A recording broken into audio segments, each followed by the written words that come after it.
Hello students, ਅੱਜ ਅਸੀਂ Indian penal code 1860 ਦੀ ਇੱਕ ਨਵੀਂ ਸੀਰੀਜ਼ ਸ਼ੁਰੂ ਕਰਨ ਜਾ ਰਹੇ ਹਾਂ ਜੋ ਕਿ ਪੰਜਾਬੀ ਲੈਂਗੁਏਜ ਦੇ ਵਿੱਚ ਹੋਏਗੀ। ਸੋ ਇਸ lecture number 1 on Indian penal code 1860 ਦੇ ਵਿੱਚ ਅਸੀਂ ਇੰਡੀਅਨ ਪੀਨਲ ਕੋਡ ਦੀ ਕੁਝ ਇੰਟਰੋਡਕਸ਼ਨ ਕਰਾਂਗੇ।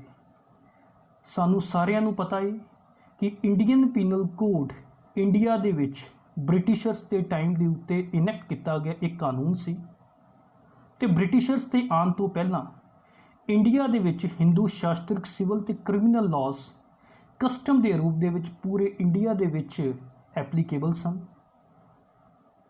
ਅਤੇ ਜਿੱਥੇ-ਜਿੱਥੇ ਮੁਸਲਿਮ ਇੰਪੀਰੀਅਰ ਦਾ ਰਾਜ ਹੈਗਾ ਸੀ ਉਹਨਾਂ ਜਗ੍ਹਾਵਾਂ ਦੇ ਉੱਤੇ ਇਸਲਾਮਿਕ ਸਿਵਲ ਤੇ ਕ੍ਰਿਮੀਨਲ ਲਾਅ ਐਪਲੀਕੇਬਲ ਸਨ। ਪਰ ਇਹਨਾਂ ਇਸਲਾਮਿਕ ਸਿਵਲ ਤੇ ਕ੍ਰਿਮੀਨਲ ਲਾਜ਼ ਦੀ ਐਪਲੀਕੇਬਿਲਿਟੀ ਸਿਰਫ ਔਰ ਸਿਰਫ ਕੈਪੀਟਲ ਸਿਟੀਜ਼ ਤੱਕ ਹੀ ਲਿਮਿਟਿਡ ਸੀ। ਇਹ ਇਸਲਾਮਿਕ ਸਿਵਲ ਤੇ criminal law through out the country applicable ਨਹੀਂ ਸਨ।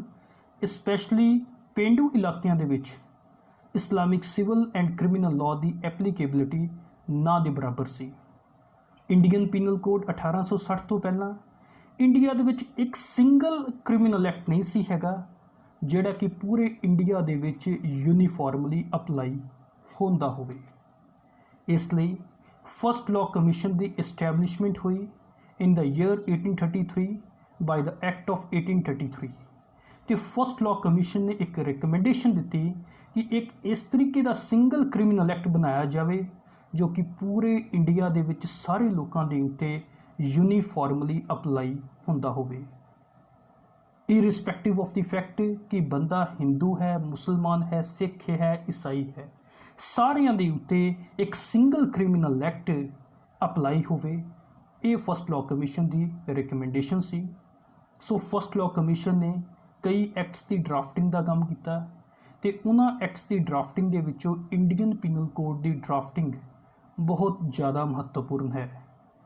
ਫਸਟ ਲਾਅ ਕਮਿਸ਼ਨ ਦੇ ਜੋ ਪ੍ਰੈਜ਼ੀਡੈਂਟ ਸਨ ਉਹ ਲਾਰਡ ਮੈਕੂਲੇ ਸਨ ਅਤੇ ਲਾਰਡ ਮੈਕੂਲੇ ਤੋਂ ਇਲਾਵਾ ਜੋ ਬਾਕੀ ਮੈਂਬਰ ਸਨ ਉਹਨਾਂ ਦੇ ਨਾਮ ਹਨ C.H. Cameron, J.M. ਮੈਕਲੌਡ, G.W. Anderson and F. Millet, ਜਿਨ੍ਹਾਂ ਨੇ ਕਈ ਐਕਟਸ ਦੀ ਡਰਾਫਟਿੰਗ ਦਾ ਕੰਮ ਕੀਤਾ ਤੇ ਉਹਨਾਂ ਦੇ ਵਿੱਚੋਂ Indian evidence act, Indian penal code ਕਾਫੀ ਮਹੱਤਤਾ ਰੱਖਦੇ ਹਨ। ਜੇ ਅਸੀਂ ਇੰਡੀਅਨ ਪੀਨਲ ਕੋਡ ਦੀ ਗੱਲ ਕਰੀਏ ਤੇ ਇੰਡੀਅਨ ਪੀਨਲ ਕੋਡ ਦੀ ਡਰਾਫਟਿੰਗ ਦਾ ਕ੍ਰੈਡਿਟ ਲਾਰਡ ਮੈਕੂਲੇ ਨੂੰ ਜਾਂਦਾ ਹੈ ਕਿਉਂਕਿ ਇਹ ਗੱਲ ਮੰਨੀ ਜਾਂਦੀ ਹੈ ਕਿ sole and principal author of Indian penal code lord Macaulay ਸਨ। ਸਾਰੀ ਡਰਾਫਟਿੰਗ ਇੰਡੀਅਨ ਪੀਨਲ ਕੋਡ ਦੀ ਜਿਸ ਇਨਸਾਨ ਨੇ ਕੀਤੀ ਸੀ ਉਹਦਾ ਨਾਮ ਲਾਰਡ ਮੈਕੂਲੇ ਹੈ।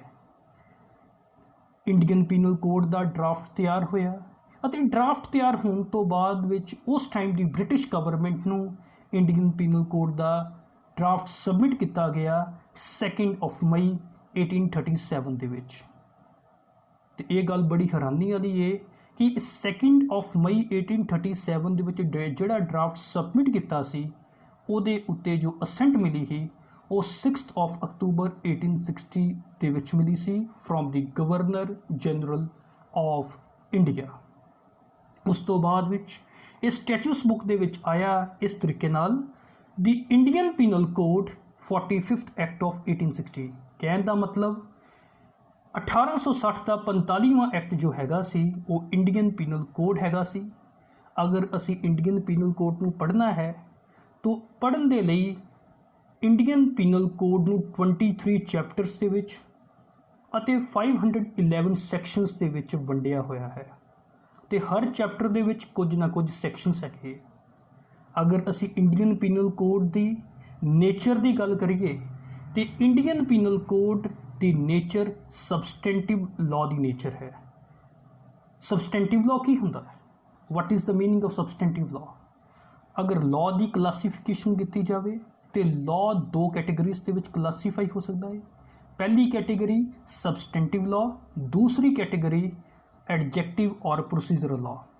ਸਬਸਟੈਂਟਿਵ ਲਾਅ ਦੇ ਵਿੱਚ ਰਾਈਟ, ਡਿਊਟੀਜ਼, ਲਾਇਬਿਲਿਟੀਜ਼ ਮੈਂਸ਼ਨ ਹੁੰਦੀਆਂ ਹੈ, ਜਦ ਕਿ ਪ੍ਰੋਸੀਜਰਲ ਲਾਅ ਦੇ ਵਿੱਚ ਸਾਨੂੰ ਪ੍ਰੋਸੀਜਰ ਦੱਸਿਆ ਹੁੰਦਾ ਹੈ ਕਿ ਕਿਸ ਤਰੀਕੇ ਨਾਲ ਸਬਸਟੈਂਟਿਵ ਲਾਅ ਨੂੰ ਅਸੀਂ ਕਚਹਿਰੀਆਂ ਦੇ ਵਿੱਚ ਲਾਗੂ ਕਰਨਾ ਹੈ। ਓਕੇ, ਇੰਡੀਅਨ ਪੀਨਲ ਕੋਡ ਦੇ ਵਿੱਚ ਸਾਨੂੰ offense ਦੀ नेचर ਦੇ ਬਾਰੇ ਪਤਾ ਲੱਗੇਗਾ, offense ਦੀ ਸਜ਼ਾ ਦੇ ਬਾਰੇ ਪਤਾ ਲੱਗੇਗਾ, ਪਰ ਇਹਦੇ ਪ੍ਰੋਸੀਜਰ ਦੇ ਬਾਰੇ ਜੇ ਪਤਾ ਕਰਨਾ ਵਾ ਤੇ ਸਾਨੂੰ ਪ੍ਰੋਸੀਜਰਲ ਲਾਅ ਵੱਲ ਜਾਣਾ ਪੈਣਾ ਵਾ। ਤੇ ਇੰਡੀਅਨ ਪੀਨਲ ਕੋਡ ਦਾ ਜੋ ਪ੍ਰੋਸੀਜਰਲ ਲਾਅ ਹੈਗਾ ਏ ਉਹ ਕ੍ਰਿਮੀਨਲ ਪ੍ਰੋਸੀਜਰ ਕੋਡ 1973 ਹੈਗਾ ਏ। So this is something about this first lecture of Indian penal code. ਅਗਰ ਤੁਹਾਨੂੰ ਮੇਰਾ ਲੈਕਚਰ ਪਸੰਦ ਆਇਆ ਤੇ ਪਲੀਜ਼ ਮੇਰੇ ਲੈਕਚਰ ਨੂੰ ਲਾਈਕ ਕਰੋ। ਅਗਰ ਤੁਸੀਂ ਮੇਰਾ ਅਜੇ ਤੱਕ ਚੈਨਲ ਸਬਸਕ੍ਰਾਈਬ ਨਹੀਂ ਕੀਤਾ ਤੇ please subscribe my channel and you will get the notifications of my next videos।